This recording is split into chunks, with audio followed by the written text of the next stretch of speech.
Jadi untuk berjumpa dengan Tuhan itu bukan mungkin lagi, tapi pasti, asal kita bisa berbuat amal soleh. Dalam ilmu makrifatullah ini kita akan ada istilahnya bersaksi, bersyahadat, berjumpa atau tahu mengenal kepada Allah Subhanahu wa Ta'ala. Kalau keinginannya sudah kuat, Tuhan telah memberi peluang kepada kita. Siapa saja yang ingin berjumpa dengannya itu pasti akan berjumpa. Ini sebagaimana dalam firman Allah yang tercatat di surat ke-18 ayat 110, surat Al-Kahfi ayat yang terakhir. Di sana berbunyi, faman kana yarju liqa rabbih falyamal amalan sholihah wala yusyrik bi ibadati rabbih ahada.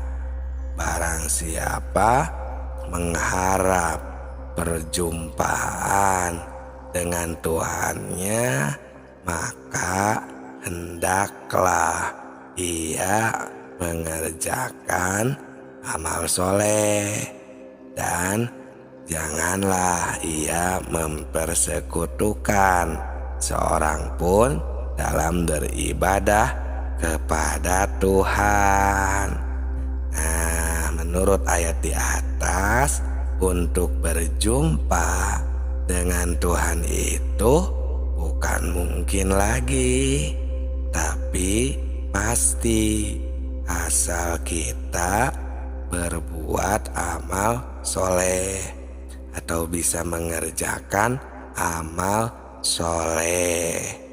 Nah, untuk berbuat atau mengerjakan amal soleh ini juga harus sesuai dengan petunjuk seperti melalui Al-Quran, melalui hadis, atau ilmu fikih, ilmu syariat, beserta gurunya, guru yang ahli, bukan sembarangan.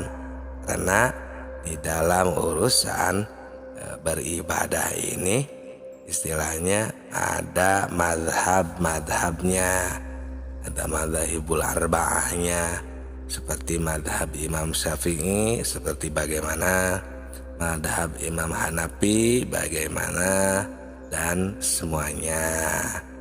Bahkan tidak semuanya diajarkan tentang hal ini, karena agar bisa fokus terhadap madhabnya masing-masing. Nah, kebetulan kalau madhab yang kami laksanakan madhab Imam Syafi'i, ya, makanya jika ada sebuah hal tata cara dalam segi syariat yang berbeda, karena yang kami pakai adalah madhab Imam Syafi'i. Nah, contohnya seperti di dalam sholat. Di dalam sholat saja, ini kan kita harus aqimis sholata lidzikri, harus ada mengingat. Aqimis sholata, laksanakanlah sholat lidzikri, ini karena hanya untuk mengingat Allah Subhanahu wa Ta'ala, bukan mengingat bayangan selain daripada Allah atau pikiran-pikiran selain daripada Allah. Bahkan kalau diperdalam lagi, ada harus sampai ke titik sauful qalbi, elingan atau ingatan yang suci. Contohnya, jadi di dalam sholat itu mempunyai elingan suci, artinya harus sudah hilang dari sifat samar dan meraba kepada Allah. Nah, tapi buktinya boleh kita rasakan sendiri. Sudah bisakah kita seperti itu? apa belum? Apakah kita masih ketika sholat itu banyak bayangan, banyak pikiran, membayangkan pekerjaan, membayangkan seseorang, atau pikirannya ke sana kemari? Itu kalau masih seperti itu belum sauful kolbi, belum suci elingannya atau pikirannya. Nah, harus sauful kolbinya, ya, elingan sucinya harus benar-benar dirasakan, agar kita sesuai bisa mengingat Allah. Karena kemakrifatan dan cara menemukan atau cara bersaksi kepada Allah sudah kami bongkar di video-video sebelum ini. Nah, sekarang kita amalkan ketika kita sedang berkegiatan sehari-hari, seperti berkegiatan ibadah atau luar ibadah. Nah, yang barusan ketika kita melaksanakan sholat, seperti itu kita fokuskan, ya, sadarkan bahwa kita ini, ya, minallah, billahi atau lillah, ya, oleh Allah, karena Allah, milik Allah. Semuanya kita ini bisa melihat, bisa mendengar, bisa bergerak, semuanya oleh Allah. Kita tidak bisa apa-apa. Makanya ada istilah inna sholati wa nusuki wa mahyaya wa mamati lillahi rabbil alamin. Nah, seperti itu. Jadi sholatnya akan tercapai, karena sholat kami, hidup kami, ibadah kami, mati kami, semuanya itu dikarenakan oleh Allah. Allah lah semuanya yang menghendakinya dan yang menakdirkannya. Nah, seperti itu sahabatku, sahabat tilawah semuanya. Kita harus bisa ingat kepada Allah dari sekarang, berjumpa dengan Allah dari sekarang, agar nanti di akhirat tidak buta. Sesuai dengan keterangan di video sebelum ini, wa man kana fi hadhihi a'ma fa huwa fil akhirati a'ma wa adallu sabila. Barang siapa yang buta di dunia ini, maka niscaya di akhirat nanti juga ia akan lebih buta dan lebih tersesat di jalannya. Jangan sampai seperti itu, ya, untuk prosesnya, caranya. Makanya kami selalu mengingatkan dan terus memberitahukan agar kita tidak terlena, agar kita tidak terus-menerus melalaikan kehidupan ini sampai kita melupakan hal yang seharusnya kita laksanakan. Banyakan kan seseorang itu, manusia itu, jika di depan mata kita itu sudah apa yang kita lihat, itulah yang kita fokuskan. Nah, lupa di belakang itu ada Allah. Ya, seperti kita sedang makan, apalagi kita sampai tidak berdoa sama sekali. Nah, ini yang istilahnya yang ingin mendaki atau ingin bisa menemukan Allah Subhanahu wa Ta'ala, berzikir atau ingin makrifat kepada Allah Subhanahu wa Ta'ala, maka ketika makan ini kita harus terus bermakrifat, ya, makrifatullah. Kita makan nasi, contohnya nasi yang berwarna putih. Nah, nasi itu berwarna putih, ya. Nah, putih tidak bisa menciptakan nasi, nasi pun tidak bisa menciptakan putih, tapi Allah yang menciptakan nasi. Dan Allah yang menghendaki, menakdirkan warna putih terhadap si nasi tersebut. Nah, timbul ya Qadir, timbul Heidat yang menakdirkan. Ya Qadir ini kan kudrot, talajumnya atau identiknya. Kudrot ini adalah sifat ma'ani, sifat yang berada di zatnya atau tidak terpisah dengan zatnya. Seperti itu, maka bertemulah kita, berjumpalah kita dengan Tuhan, dengan Allah Subhanahu wa taala ketika makan. Itulah ilmu makrifat ya, yang jarang dibahas. Ilmu makrifatullah, ilmu makrifat tingkat tinggi. Nah, ini karena Allah Subhanahu wa taala ya, berfirman di dalam hadis qudsi yang diungkapkan oleh Rasul tapi tidak dicatat di dalam Al-Qur'an. Itu namanya hadis qudsi, berbunyi kuntu kangzan mahfian ahbabtu an urafa faholaktul kholqa likaya arafu walihada tabayyana anna Allah ta'ala khalaqal insana limakrifatihi. Nah, yang artinya kuntu kangzan mahfian ini, aku adalah kangzan ini sebuah gudang atau pembendaharaan istilahnya ya, yang tersembunyi.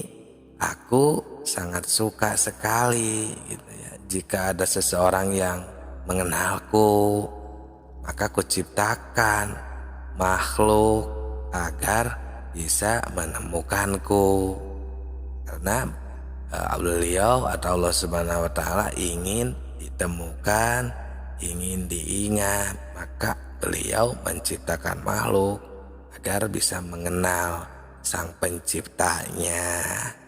Nah, setelah kita mengenal hadis ini, makin jelas, bukan mungkin lagi untuk mengenal Tuhan, tapi pasti asal mempunyai keinginan yang keras dan kuat perhitungan.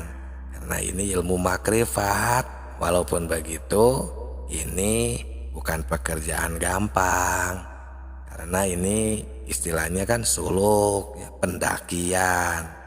Maka akan ada prosesnya, gurunya, pembimbingnya, dalilnya ya gitu, seperti itu ya. Harus tidak boleh sembarangan dan harus teliti. Nah, seperti itu sahabatku, sahabat tilawah semuanya yang kami cintai. Jadi tidak sembarangan ya, harus hati-hati supaya jangan kita tersesat. Karena kalau kita tersesat ya berarti gagal, tidak akan sampai kepada Allahnya, tidak akan bisa innalillahi wa inna ilaihi rajiun. Seperti itu sahabatku. Tidak cukup untuk mempelajari, mendengarkan dan membaca saja, karena ini cuma iktibar. Harus ada praktek, harus ada pengamalan tentang kemakrifatan, harus ada ibadahnya untuk pengabdiannya, karena itu penunjang dalam ilmu makrifat ya, agar kita bisa makrifatullah kepada Allah, makrifat dan bisa mengingat dengan sempurna. Karena jika hanya sebatas bacaan, wirid, atau pengetahuan saja, teori-teori saja, seperti apa, maka itu cuma isyarat dan iktibar saja. Ini dalam keterangan pun dalam kitab Hikam, mayakhruju baina safataini ilal isyarati wal iktibar.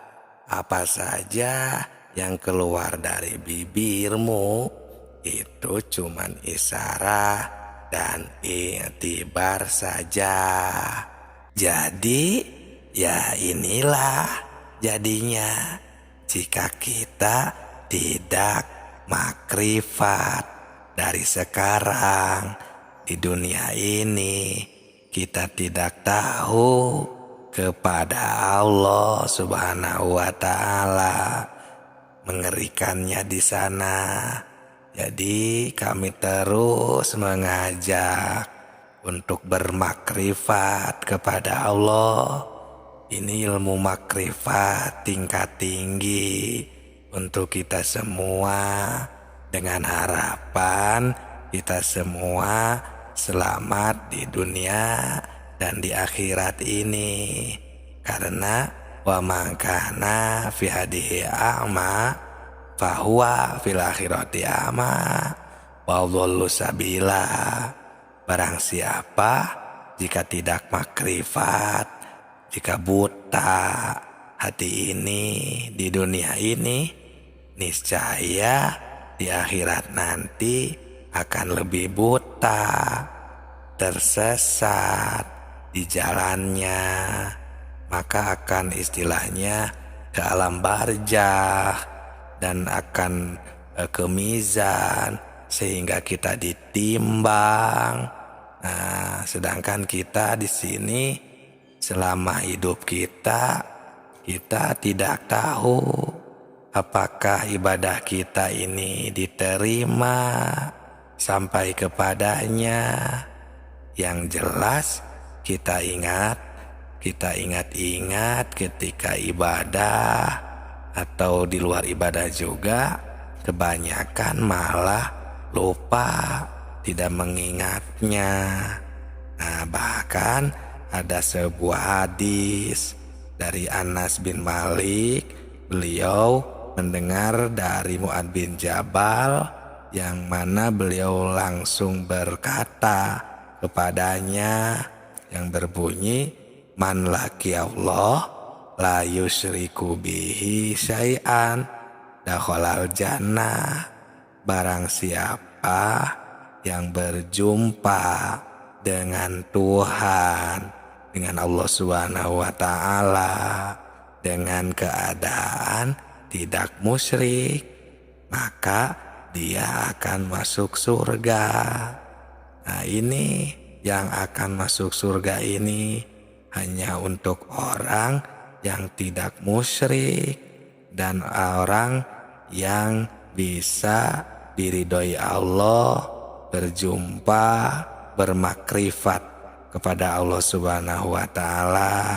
Karena dengan makrifat, ibadah kita, kegiatan kita sehari-hari jadi akan sadar dan akan berada di jalan Allah, tidak akan melakukan hal-hal yang dilarang oleh Allah, sehingga apapun yang terjadi, jadinya kita diridhoi oleh Allah Subhanahu wa Ta'ala.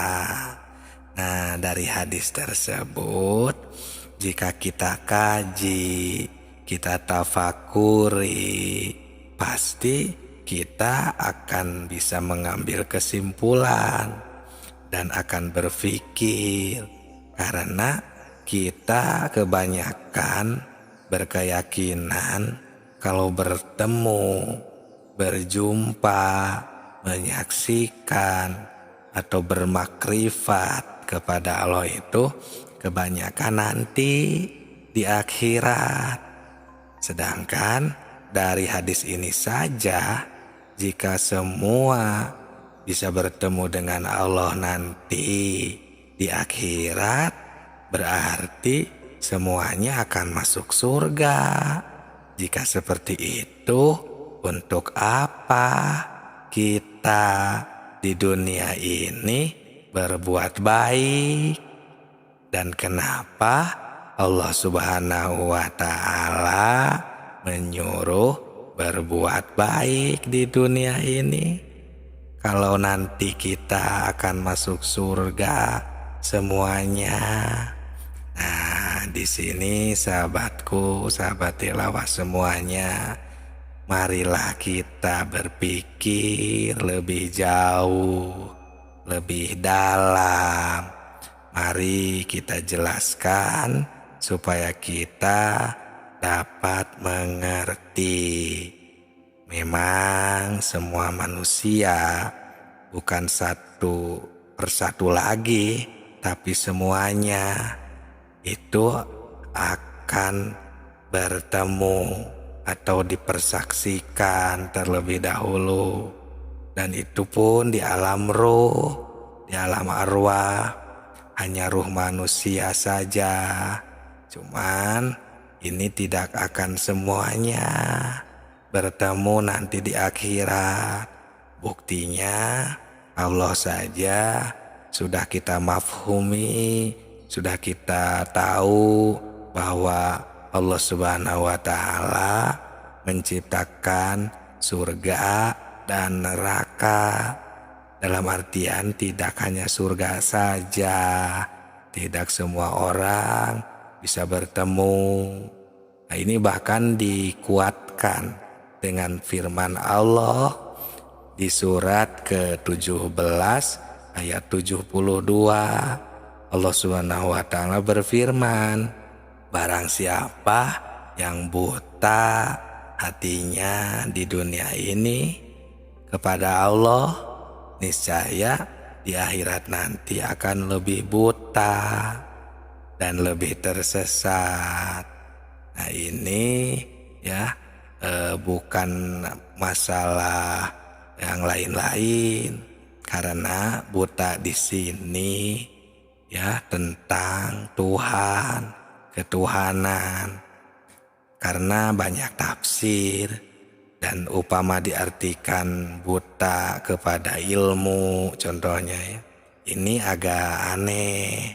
Karena di akhirat bukan lagi tempatnya mencari ilmu atau berilmu. Nah, dalam kitab Usuluddin juga di sana ada sebuah keterangan, mayakfurullah fid dunya fa kaifa yarahu fil akhirah. Barang siapa yang buta di dunianya kepada Tuhan, maka tentu di akhirat juga itu bagaimana, akan buta juga. Karena bingung kan tadi juga dari ayat itu, di dunia tidak tahu apalagi di akhirat.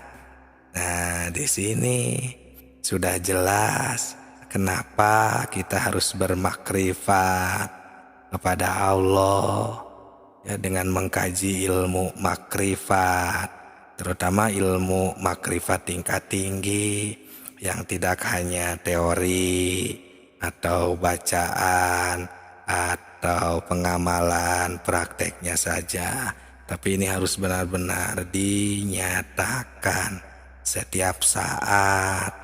Kita bisa mengerti, inilah yang harus kita takuti jika kita tidak makrifat dari sekarang, atau yang dikatakan khauf. Nah, ini caranya kita agar bisa bermakrifat. Sadarlah kembali ya, semuanya ada Allah di sini, di sana, dimanapun, di dalam diri kita, di luar diri kita, semuanya adalah Dia, Sang Maha Tunggal. Tauhid, semuanya kehendak Allah, semuanya dari Allah, milik Allah. Makanya tidak ada yang menyerupai Dia, Allah Subhanahu wa Ta'ala. Nah, ini emang agak sulit, dan kita aja sekarang ya tahu, sadar kalau ini semua emang kehendak Allah, dan tahu Tuhan kita ini emang Allah. Tapi pada buktinya di dalam kegiatan kita, di dalam apa yang kita hadapi, baik ketika beribadah maupun di luar ibadah. Kenapa? Jadi tidak tahu, jadi tidak ada kesadaran tertinggi itu. Makanya ini penting ilmu makrifat ini. Dan ya, hati ini kita harus benar-benar tulus, sadar, karena ini bukan pekerjaan yang mudah, memerlukan torekat-torekat, maksudnya proses pelatihan yang harus dijalankan.